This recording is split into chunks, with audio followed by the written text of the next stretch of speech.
They are 15 to 24-year-old Europeans, increasingly seen as a new lost generation. EU leaders meeting in Berlin have been discussing what sort of a lifeline to throw them. The unemployment rate for them is double or triple any their older brothers and sisters knew. In today's economic climate, they're among the most seriously affected parts of the population in Europe, and the trend has continued to worsen since 2008. Europe's jobless total is 26.5 million people, which is 11% of the population, compared with 7.5% for the United States and 4.1% in Japan. Within the EU's total, the contrasts are stark between some members, Germany and Austria with less than 6%, while Spain and Greece are above 25%. The contrast is even sharper looking at the figures for the young. More than 5 million of them have no work, overall 23.5%, while in Greece and Spain more than half of them are unemployed.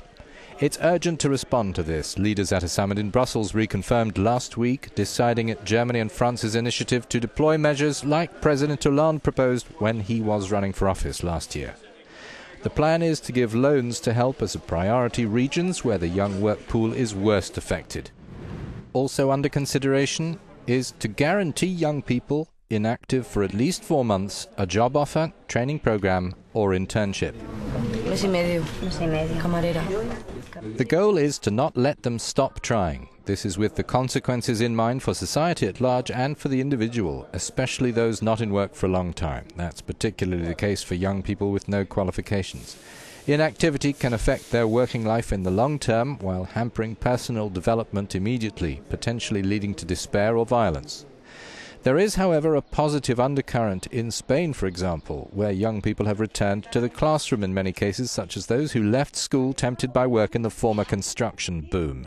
They're studying again, and the school dropout rate has fallen by 2 points in a year.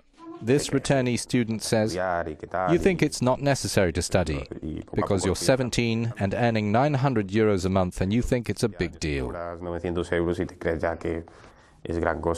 A pan-European decision's been taken to add €6 billion to existing funding to ease youth unemployment starting next year, but how that will be used is still under debate.